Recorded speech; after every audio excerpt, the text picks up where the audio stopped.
अश्वथ ने टिया को देखा। टिया ने जब उसे देखा तो चुप हो गई। वो डर गई और सिर नीचे कर लिया। आदित्य ने टिया को देखा और बोला, अरे क्या हुआ भाभी, अभी तो हंस रही थी, अचानक चुप कैसे हो गई? भाई ने आपको इशारों इशारों में डांट तो नहीं दिया? टिया उसे शॉक्ड होकर देखने लगी और अचानक ही उसके मुंह से निकला, भाभी। तो सब उसे देखने लगे। दादाजी बोले, बेटा तुम मेरे पोते की गर्लफ्रेंड हो ना? ये सुनकर टिया लगभग बेहोश होने वाली थी। वो चौंक कर बोली, गर्लफ्रेंड किसकी? तो दादाजी अश्वथ को अजीब नजरों से देखने लगे। आदित्य अपने भाई के बचाव में बोला, अरे मेरी प्यारी भाभी, क्या आप भी? अच्छा मैं तो भूल गया, आप इसलिए ऐसा बोल रही हैं ना क्योंकि भाई के साथ आपका झगड़ा हो गया है? डोंट वरी भाभी, भाई आपसे शादी करने वाले हैं, इसलिए तो यहाँ पर आपको लाए हैं। डोंट वरी, मैं हमेशा आपकी साइड में रहूंगा, हम दोनों मिलकर भाई की क्लास लेंगे। और उसने अश्वथ को देखा और अपने दादाजी की नजरों से बचते हुए एक आंख मारी।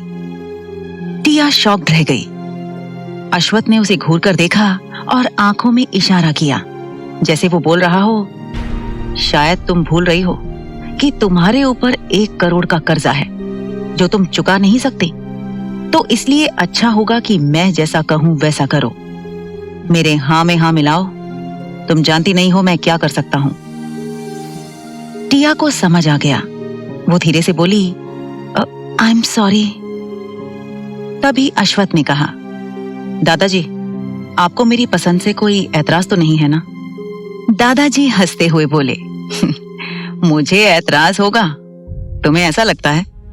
मेरे प्यारे पोते, अगर ऐतराज होता तो रात को ही तुम्हें घुसने नहीं देता। मुझे खुशी है कि तुम खुद मेरे लिए पोता बहू लेकर आए हो। अब बस जल्दी से शादी कर लो, पता नहीं मैं भी कितने दिन तक जिंदा रहूंगा। बस मुझे जल्दी से परपोता या परपोती दे दो। ये सुनकर आदित्य बोला, दादाजी बच्चे कोई मार्केट में मिलने वाले प्रोडक्ट थोड़ी ना है कि मार्केट गए वहां से खरीदे और घर ले आए। बच्चे हैं, बहुत टाइम लगेगा।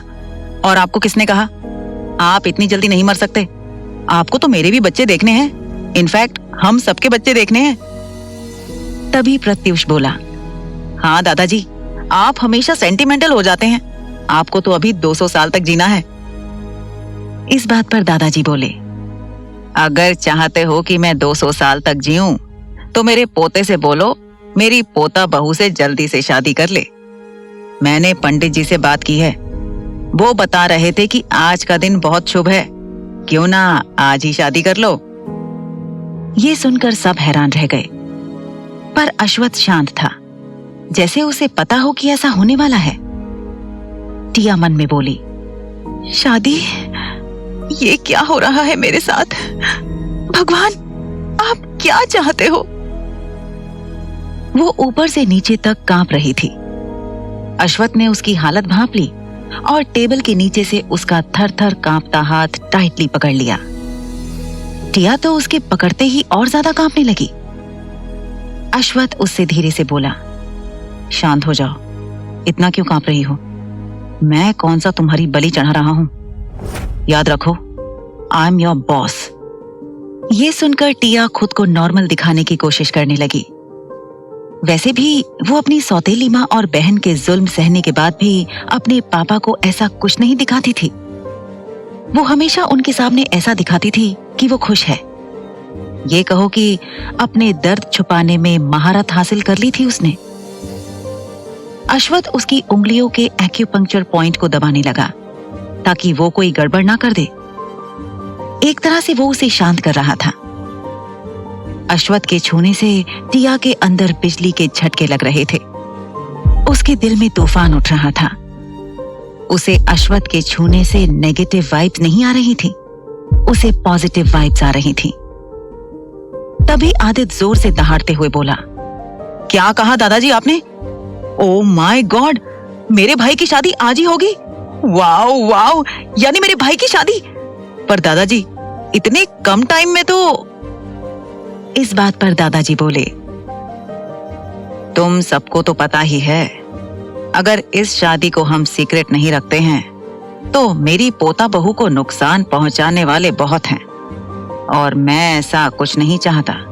तो ये सुनकर अश्वथ बोला, मुझे इससे कोई फर्क नहीं पड़ता दादाजी, पर हम कब तक छुपा कर रखेंगे?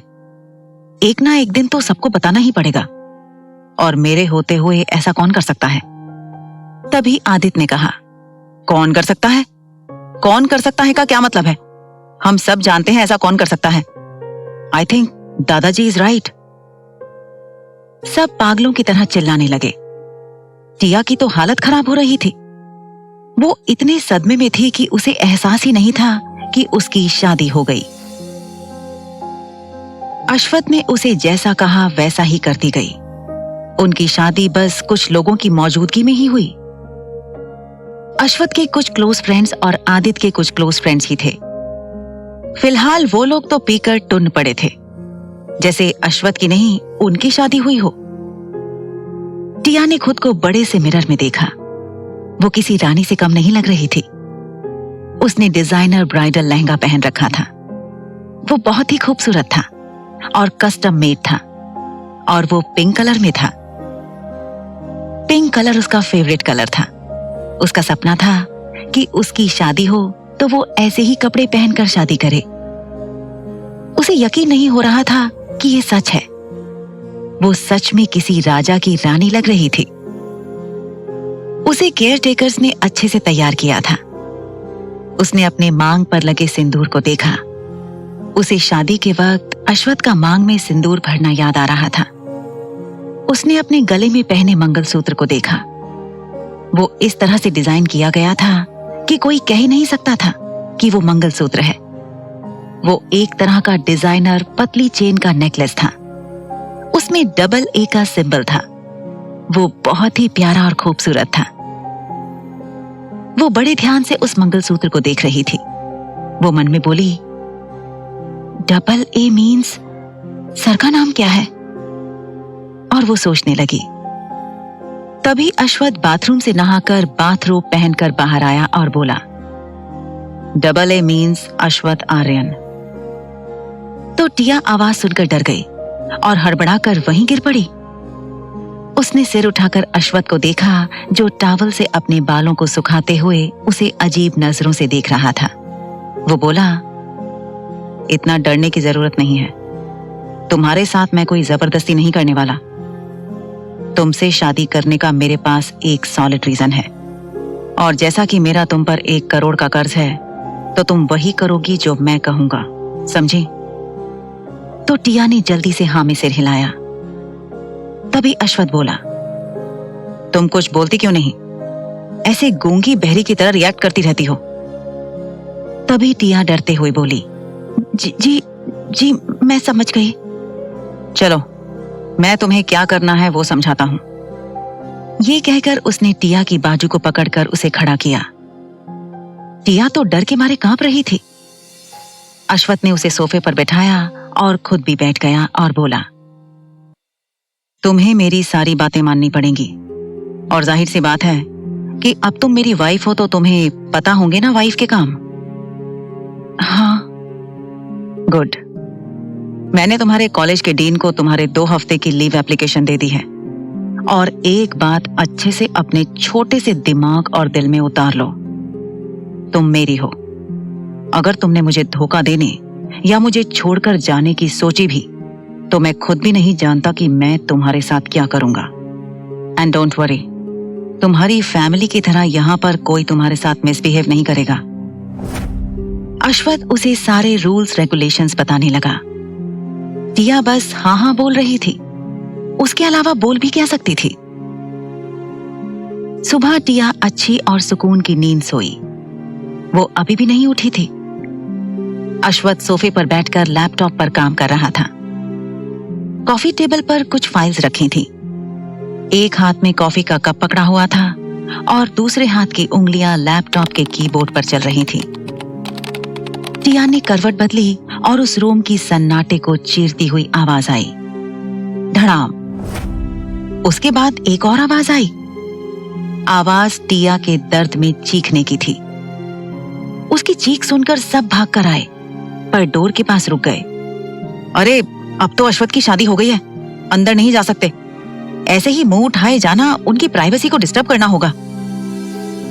इस बात पर ओहस बोला, आई थिंक ये चीख किसी और मामले की है। रचित ने कहा, तुम्हें बड़ा पता है, खुद तो सिंगल पड़े हो। हम सबको पता है वो अनरोमांटिक आदमी है। आज से पहले कभी उसकी लाइफ में कोई लड़की नहीं रही है, तो खाक कुछ करेगा, उसे तो ये भी सिखाना पड़ेगा। इस बात पर ओहस बोला, तुम भी तो सिंगल हो, और जोर से हंसने लगा।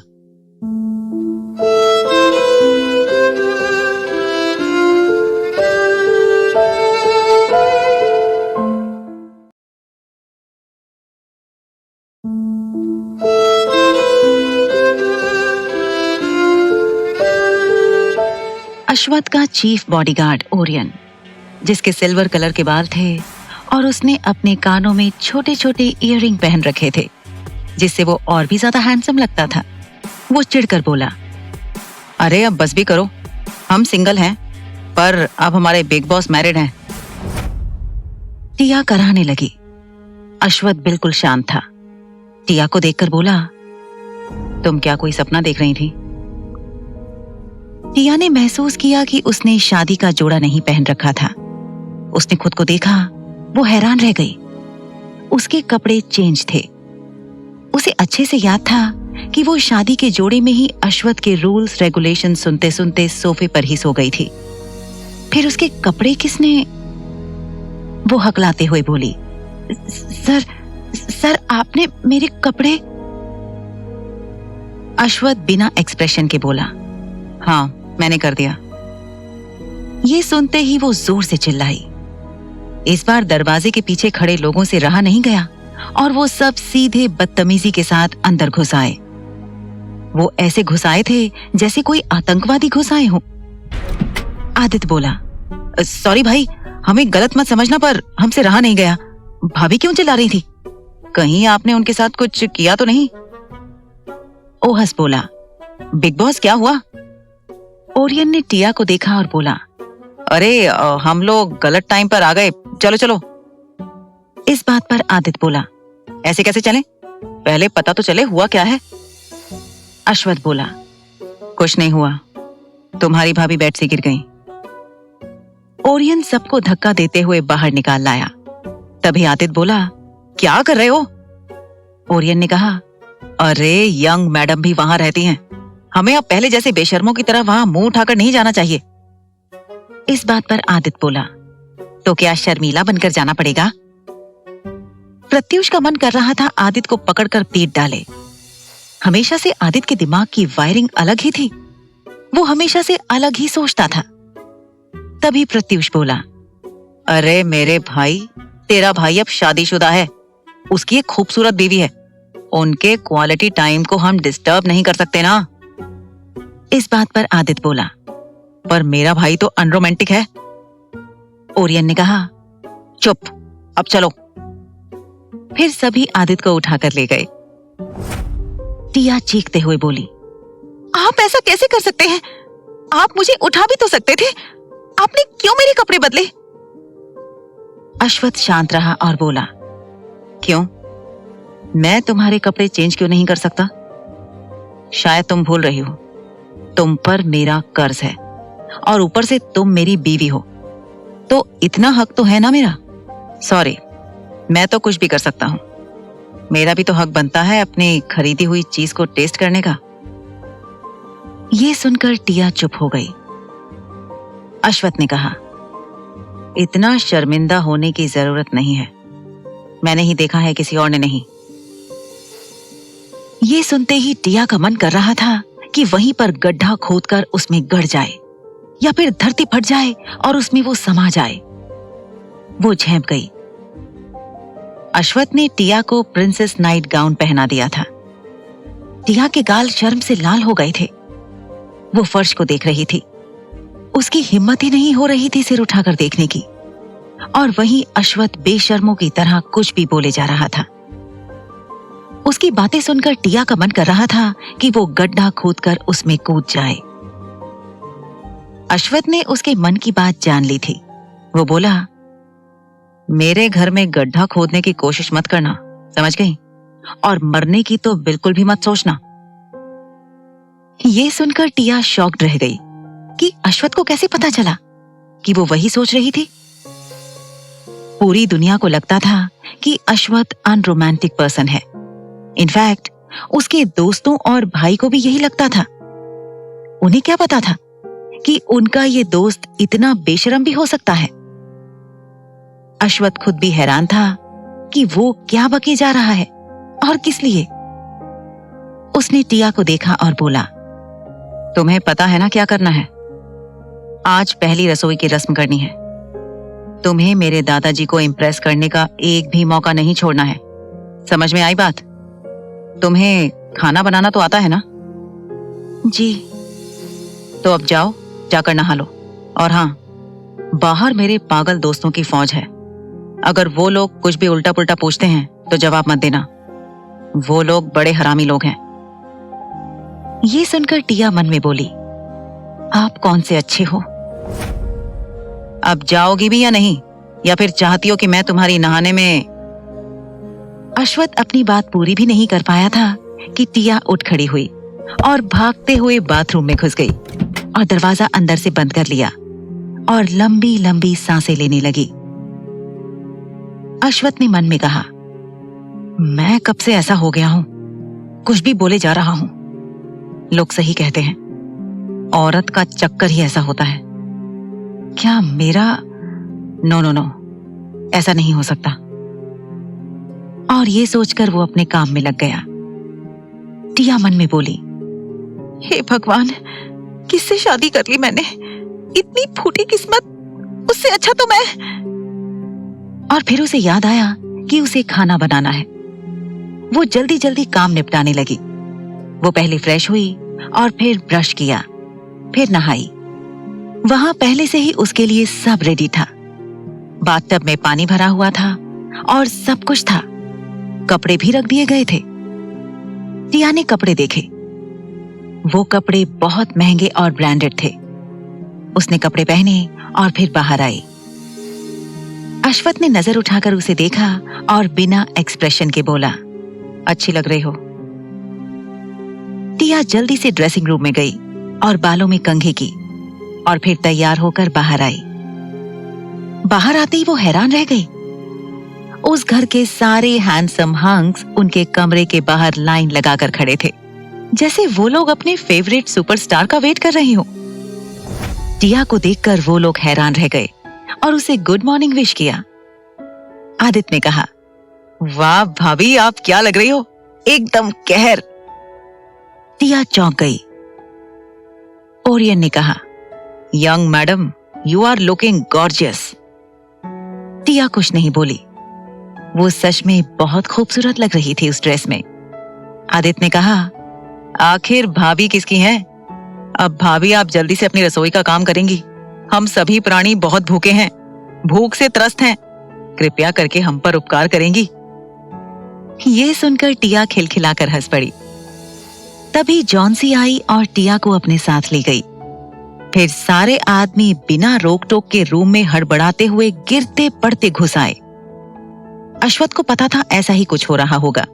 वो बोला, तुम लोगों में सब्र नाम की चीज नहीं है? कोई ऐसे आता है? इस बात पर प्रत्युष बोला, ओ रियली बॉस? तभी आदित्य एक्साइटेड होकर बोला, एक बात बताओ, आपके और भाभी के बीच कुछ हुआ भी या नहीं? भाई जल्दी बताओ ना, मैं चाचा बनने के लिए और ज्यादा वेट नहीं कर सकता। ये सुनकर अश्वथ ने उन्हें घूर कर देखा और बोला, बैड मैनर्स। अभ्रम ने कहा, बैड मैनर्स गया भाड़ में। अब जल्दी से बता। एक तो किसी को बिना बताए उस लड़की को अपनी गर्लफ्रेंड अनाउंस कर दिया, फिर लगे हाथ दूसरे दिन शादी भी कर ली, तो जाहिर सी बात है कि उसे तुम पसंद करते होगे पहले से ही। इस बात पर अश्वथ ने कहा, मैं उसे नहीं जानता। फिलहाल मेरे पास उसके साथ रहने का एक सॉलिड रीजन है। तभी रचित ने कहा, आई नो, वो मेकअप की दुकान 4वीं सहाय, एम आई राइट? इस बात पर प्रत्युष ने कहा, क्या सुबह सुबह किसका नाम ले लिया? अब मेरा पूरा दिन खराब जाएगा। वैसे ही उसकी शक्ल देखकर मुझे बहुत बुरा फील होता है। उस चालबाज औरत का जिक्र मत किया करो यार, आज मेरा पूरा दिन खराब जाएगा। तभी आदित्य बोला, तो क्या आप मेरी इतनी प्यारी और छोटी सी भाभी को छोड़ देंगे? इस बात पर अश्वथ ने कहा, ऐसा किसने कहा कि मैं उसे छोड़ने वाला हूं? मैं किसी का हाथ पकड़ने के बाद कभी नहीं छोड़ता, ये सबको पता है। तभी ओरियन ने कहा, वैसे आपको नहीं लगता यंग मैडम बच्ची जैसी दिखती हैं? ओजस बोला, हाँ उसकी एज पता कर लेना यार, क्या पता 18-19 की निकली तो। इस बात पर अश्वथ ने कहा, वो 23 साल की है। ओरियन ने कहा, वो 23, तुम 33, वाह क्या बात है, इतनी छोटी लड़की। क्यों, खुश नहीं हो? अब तुम लोगों को सिंगल नहीं रहना पड़ेगा। तभी प्रत्युष ने कहा, तुम्हारे बच्चे देखने के बाद ही शादी करेंगे। अश्वथ सोचने लगा कि उसने ऐसे कौन से अच्छे काम किए हैं जो ऐसे दबंग बागड़ बिल्ले मिले हैं। वो कुछ नहीं बोला। तभी रचित ने कहा, बताइए ना बॉस, और दांत दिखाते हुए हंसने लगा। अश्वथ ने कहा, बत्ती सी दिखाना बंद करो, वो अभी बहुत छोटी है और उसका ग्रेजुएशन कंप्लीट नहीं हुआ है, ये अच्छी बात नहीं होगी। बात तो सही है, पर यंग मैडम का नाम क्या है? टिया आनंद अग्रवाल। इस बात पर ओजस ने कहा, आगे? और खुद ही फाइल ले ली और पढ़ने लगा। नाम टिया आनंद अग्रवाल, पिता हृदय अग्रवाल, माँ उज्जवल आनंद। ये सुनकर ओरियन बोला, उज्जवल आनंद? ओ नो, मतलब यंग मैडम फेमस आर्टिस्ट उज्जवल आनंद की बेटी है। मेरे डैड उनके बहुत बड़े फैन थे। वो जो भी पेंटिंग बनाती थी ना, ऐसा लगता था कि वो अभी जी उठेगा। मेरे डैड तो उनकी हर पेंटिंग खरीदते थे, पर बहुत सालों बाद पहले जब वो वर्ल्ड फेमस आर्टिस्ट बनने वाली थी, अचानक वो गायब हो गई। इस बात पर आदित्य बोला, मेरे पास भी बहुत सारी पेंटिंग है, मॉम ने खरीदी थी। तभी अश्वथ ने कहा, उज्जवल आनंद अब इस दुनिया में नहीं है। ये सुनकर सब शॉक्ड रह गए। अहीम ने कहा, यंग मैडम की सौतेली माँ सौतेली बहन भी है, ये क्या चक्कर है? और ओजस से फाइल ले ली और जल्दी जल्दी खुद ही मन में पढ़ने लगा और बोला, ये हृदय अग्रवाल तो बड़ा कमीना निकला, शादीशुदा होते हुए भी मिस आनंद के साथ चक्कर चलाया। बेचारी ने अपना करियर छोड़ दिया उनके लिए। ओह माय गॉड, प्यार लोगों से क्या क्या करवाता है। मतलब यंग मैडम उनकी नाजायज औलाद है।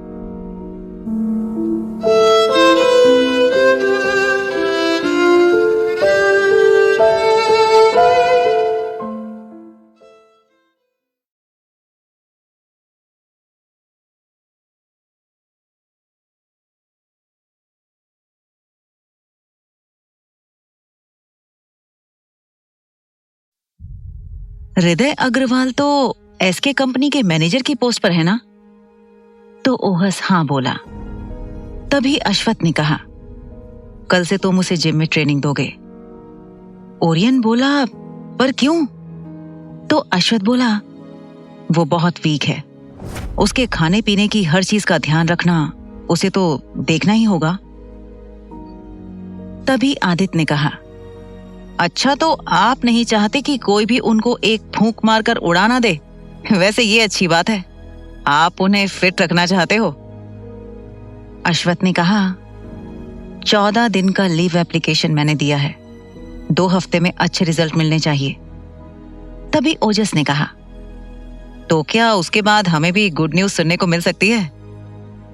तो अश्वथ ने उसे घूर कर देखा और बोला, तुम लोगों को उसके अलावा कोई दूसरा काम नहीं है क्या? जबकि मैं कह चुका हूं उसका ग्रेजुएशन कंप्लीट नहीं हुआ है। अगर वो प्रेग्नेंट हो गई तो बेकार में यूनिवर्सिटी में उसे बुली किया जाएगा। उसे हमेशा बुली किया जाता है। तब तो वो यूनिवर्सिटी में फेमस हो जाएगी। एक तो दादाजी इस शादी को सीक्रेट रखना चाहते हैं, तुम सबकी भी यही राय है। मेरे पास दूसरी चॉइस नहीं है और वो बहुत छोटी भी है। तभी आदित्य दांत निकालकर हंसने लगा और बोला, मेरी छोटी सी प्यारी भाभी। रचित बोला, जस्ट शट अप आदित्य। तभी ओरियन ने कहा, 14 दिन काफी हैं, उसे अच्छी ट्रेनिंग दूंगा। 14 दिन में वो नॉर्मल हो जाएगी, पर उसके लिए उसे एक बार हॉस्पिटल ले जाना पड़ेगा, उसका चेकअप करने के लिए। उसकी हालत देखकर तो यही लगता है कि वो बहुत वीक है, शायद ही मेरे इंस्ट्रक्शन फॉलो कर पाएगी। एक नॉर्मल लड़की से भी वीक है। इस बात पर आदित्य बोला, पर ब्यूटीफुल बहुत है। तो अश्वथ ने उसे घूर कर देखा और बोला, उसके खाने पीने पर अच्छे से ध्यान देना। मैं 2 हफ्ते के लिए रशिया जा रहा हूं, वहां एक इंपॉर्टेंट डील करनी है। टिया खाना बनाने में बहुत माहिर थी और वो बहुत कम समय में भी बहुत लोगों का खाना बना सकती थी। उसने फटाफट सर्वेंट्स की मदद से बहुत सारा खाना बना लिया और सर्वेंट ने डाइनिंग टेबल पर खाना लगा भी दिया। सब लोग खाना खाने आ गए। खाने की अच्छी खुशबू आ रही थी। सब लोग भूख से तिलमिला रहे थे। तभी दादाजी बोले, वाह, क्या खुशबू आ रही है खाने से। फिर टिया ने अश्वथ के इशारे पर दादाजी को खाना सर्व किया।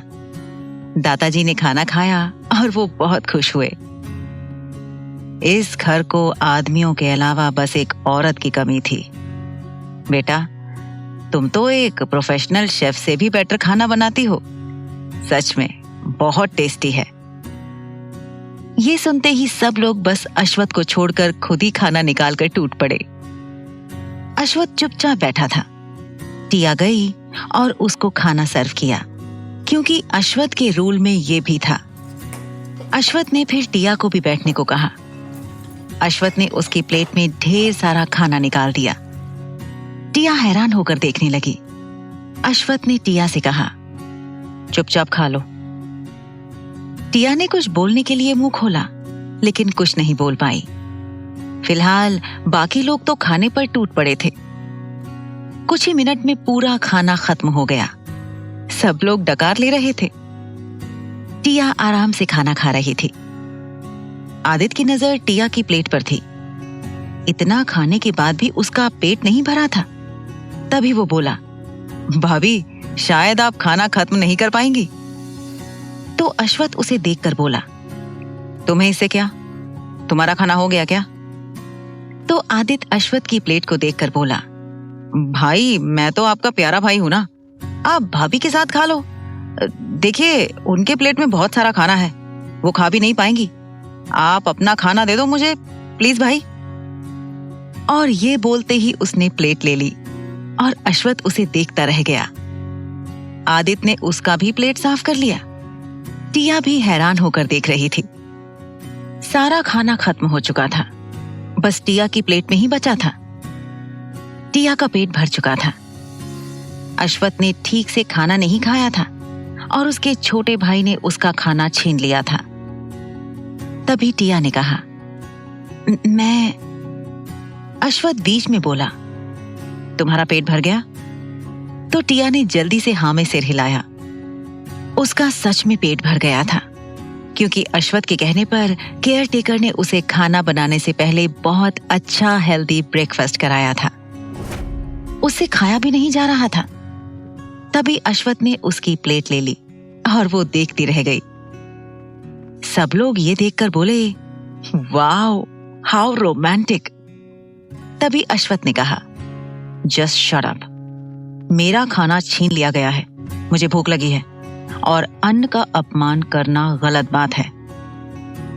तभी दादाजी ने कहा, बेटा, तुमने बहुत अच्छा खाना बनाया है। मैं तो रोज तुम्हारे हाथ का खाना खाना चाहता हूँ, बनाओगी ना? टिया ने हाँ में सिर हिलाया। तो दादाजी ने एक नौकर को इशारा किया। नौकर एक गिफ्ट बॉक्स लेकर आया। दादाजी बोले, ये मेरी तरफ से। टिया को कुछ समझ नहीं आ रहा था कि वो ले कि नहीं। अश्वथ बोला, ले लो। दादाजी बोले, तुम तो उसे ऐसे हुक्म दे रहे हो जैसे वो तुम्हारी मर्जी के बिना बोल भी नहीं सकती। तभी अश्वथ ने कहा, अब ऐसी बात नहीं है दादाजी, वो अनकंफर्टेबल फील कर रही है। यहाँ पर ज्यादातर आदमी है ना, इसलिए। ओह, ऐसी बात है, कोई बात नहीं। अब तुमने शादी कर ली है ना, बाकी भी कर लेंगे बेटा, ये लो। और वो टिया को दे दिया। टिया ने उनके पांव छूकर आशीर्वाद लिया। जीती रहो और जल्दी से मुझे अपने परपोते या परपोती का मुंह दिखा दो। ये सुनते ही सब दांत दिखाने लगे। टिया शर्म से झेंप गई। अश्वथ हैरान रह गया कि उसके दादाजी को उसके बच्चे देखने हैं। वो बोला, oh God, this situation is really awkward. तभी दादाजी ने कहा, इसमें क्या ऑकवर्ड है? अश्वथ ने कहा, दादाजी आपको नहीं लगता आप कुछ ज्यादा ही जल्दी। तभी बीच में दादाजी जोर से हंसने लगे और बोले, मेरे प्यारे पोते, मैंने कब कहा कि मुझे जल्दी से चाहिए? जब तुम्हारी मर्जी होगी तभी। तो बीच में ही आदित्य बोला, हो गया हो गया। रशिया जा रहे हैं एक इंपॉर्टेंट डील के लिए, वो भी 2 हफ्ते के लिए। तभी दादाजी ने कहा, एक काम करो, अपनी पत्नी को भी ले जाओ। तभी अश्वथ बोला, नहीं दादाजी, उसके लिए दूसरा काम है, वहां मैं घूमने नहीं जा रहा हूं, बहुत सारे डील करने हैं, टाइम नहीं मिलेगा। यहां ऐसा क्या काम है? आप ही तो कह रहे थे मेरी पत्नी लकड़ी की जैसी है, कोई भी एक ही बार में उड़ा देगा। मैं तो बस चाहता हूं कि मेरे आने तक मेरी बीवी नॉर्मल हो जाए। एक नॉर्मल लड़की की तरह उसका वेट भी बहुत कम है। फिलहाल आज वो हॉस्पिटल जाएगी। मुझे जानना है कि उसके शरीर में किसी चीज की कमी तो नहीं है जिसकी वजह से वो इतना सूख गई है। तो टिया हैरान होकर देखने लगी। वो मन में बोली, मैं लकड़ी की तरह सूख गई हूं? और खुद को देखने लगी। उसे महसूस हुआ कि वो खुद पर ध्यान नहीं दे रही है। वो सच में बहुत दुबली पतली थी, फिर भी उसकी खूबसूरती में कोई कमी नहीं थी। उसका चेहरा लटक गया। वो अपने हाथों को देखने लगी। वो सोचने लगी, मैं इतनी पतली हूं कि मुझे तो छोटा सा बच्चा भी उठाकर पटक देगा। तभी अश्वथ बोला, इसलिए मैं उसे फिट रखना चाहता हूं। इस बात पर दादाजी ने कहा, ये अच्छी बात है, इतना दुबला पतला होना भी सही नहीं है। मुझे तो लगा था कि तुम शायद ही किसी लड़की की इतनी परवाह कर पाओगे, पर अब मैं पूरी तरह से श्योर हूं कि तुम अच्छे बेटे, अच्छे पोते, अच्छे बिजनेसमैन, अच्छे भाई, अच्छे दोस्त ही नहीं, अच्छे पति भी हो। वेरी गुड, मेरी तरफ से 100 आउट ऑफ 100। तभी आदित्य ने कहा, मेरी तरफ से 90, और दांत दिखाने लगा। अश्वथ खाना खाने लगा। सब टिया की तारीफ कर रहे थे। सबने उसे बहुत सारे गिफ्ट दिए थे। टिया तो शॉक थी। वो रूम में फ्लोर पर बैठकर कॉफी टेबल पर रखे इतने सारे गिफ्ट्स बॉक्सेस को देखकर हैरान थी। वो खोलकर देखने की हिम्मत नहीं कर सकती थी जब तक अश्वथ उसे ना बोले। उसे अब भी ये सब सपना लग रहा था कि नींद खुलने पर सपना टूट जाएगा। उसकी कहां इतनी अच्छी किस्मत कि ऐसा उसे ससुराल मिले। भला कौन एक नाजायज औलाद को अपनाएगा? वो यही सोचकर पैनिक होने लगी। तभी अश्वथ आ गया। वो गिफ्ट बॉक्सेस को देखकर बोला, तुम्हारे लिए ही हैं, खोलकर देखो। उसने टिया को देखा। उसको पैनिक होता देख वो समझ गया कि उसे कभी किसी का प्यार नहीं मिला है। अचानक इतना प्यार और इतनी रिस्पेक्ट मिलता देख वो हैरान और परेशान दोनों है। वो इमोशनल हो गई है। उसे ये भी समझ आ रहा था कि वो इन सब को एक ख्वाब समझ रही है जो सुबह होते ही टूट जाएगा। वो सोफे पर बैठा और टिया की बाह पकड़कर उसे खड़ा किया। टिया की पूरी बॉडी में करंट दौड़ रहा था। दिल में खलबली मची हुई थी। अश्वथ ने उसे अपनी गोद में बैठाया। टिया कंफ्यूज्ड होकर कनखियों से अश्वथ के हैंडसम फेस को देख रही थी। तभी अश्वथ बोला, तुम कोई सपना नहीं देख रही हो, यह हकीकत है। तुम मेरी बीवी हो और ये सब तुम्हारा है। बस तुम्हें एक अच्छी बीवी की तरह रहना है और मेरी सारी बातें माननी है। समझ में आई बात? टिया ने हाँ में सिर हिलाया, फिर भी वो विश्वास नहीं कर पा रही थी। अश्वथ ने कहा, लगता है तुम्हें अभी विश्वास नहीं हो रहा है, कोई बात नहीं। और टिया की गर्दन पकड़ी और उसका चेहरा ऊपर किया। टिया के नर्म होठों पर उसने अपने होठ रख दिए। टिया तो जैसे हैरान रह गई। उसका दिमाग एकदम से खाली हो गया, पूरा दिमाग सुन्न पड़ गया था। अश्वथ ने अचानक से टिया के निचले होठ को जोर से काट दिया। वो दर्द से तड़प उठी और तुरंत दूर हट गई। टिया ने मन ही मन में कहा, करता है माना कि मुझ पर उनका 1 करोड़ का कर्ज है। इसका मतलब ये तो नहीं मेरे साथ कैसा भी बिहेव करेंगे। वो अश्वथ को अजीब सी नजरों से देखने लगी। अश्वथ के होठों पर एक कुटिल मुस्कान थी। वो बोला, चाहो तो दोबारा तुम्हारे लिप्स को काट सकता हूं। अब यकीन हुआ ये सपना नहीं है। टिया ने जल्दी से हाँ में सिर हिलाया। उसके होठों पर उसे दर्द हो रहा था। वो दोबारा ऐसा कुछ करना नहीं चाहती थी। उसके लिए ये सब पहली बार था। ये अलग ही तरह का एहसास था। उसे कुछ समझ नहीं आ रहा था। उसका दिमाग खाली हो गया था।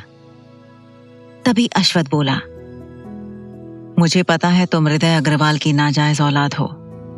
डोंट वरी, इस घर के लोगों को फर्क नहीं पड़ता। तुमने वाकई में अच्छा खाना बनाया था। तुम्हें तो किसी 7 स्टार होटल में मास्टर शेफ होना चाहिए। पहले मेरा गिफ्ट ले लो। और अपने कोट की पॉकेट से एक रिंग बॉक्स निकाला। टिया उसकी गोद से उठना चाहती थी, लेकिन अश्वथ ने उसकी कमर को कसकर पकड़ रखा था। उसमें अश्वथ जितनी ताकत नहीं थी। अश्वथ लंबा स्लिम बॉडी वाला पर्सन था और बहुत ज्यादा गुड लुकिंग था। ऐसा नहीं था कि वो औरों की तरह ताकतवर नहीं था। उसमें बहुत ताकत थी। वो अकेले 20 लोगों को पीट सकता था। टिया उसे ध्यान से देख रही थी। उसे यकीन नहीं हो रहा था कि उसका इतना गुड लुकिंग हस्बैंड है, वो भी इतना अमीर। अश्वथ ने बॉक्स खोला। उसमें 2 कपल रिंग थी। टिया ने देखा वो ring custom made new design rings थी और वो प्लैटिनम रिंग्स थी। वो रिंग्स बहुत खूबसूरत थी। अश्वथ ने एक रिंग अपनी उंगली में पहनी और एक टिया के लेफ्ट हैंड के रिंग फिंगर में पहना दी। टिया दोनों रिंग्स को देख रही थी। तभी अश्वथ ने कहा, उतारने की सोचना भी मत। खबरदार जो उल्टा पुल्टा काम किया। इस बात पर टिया ने कहा, जी मैं ऐसा कुछ नहीं करूंगी। वो रिंग टिया की उंगली में बहुत अच्छी लग रही थी। टिया को पसंद भी आ गई थी। वो उसे ही निहार रही थी। तभी अश्वथ ने कहा, मैं आज रात रशिया के लिए निकलने वाला हूं। मेरी गैर मौजूदगी में तुम भागने की सोचना भी मत, समझे? तो टिया ने हाँ में सिर हिलाया और बोली, नहीं। मेरे आने तक दादाजी को इम्प्रेस कर लेना और अपना अच्छे से ध्यान रखना। मैं आने के बाद तुम्हारा वेट चेक करूंगा। अगर तुम्हारा वेट उतना ही रहा तो तुम्हारी खैर नहीं। टिया घबराकर उसे देखने लगी। वो मन में बोली, ऐसे कौन ख्याल रखता है? ये तो सरासर धमकी देने जैसा है।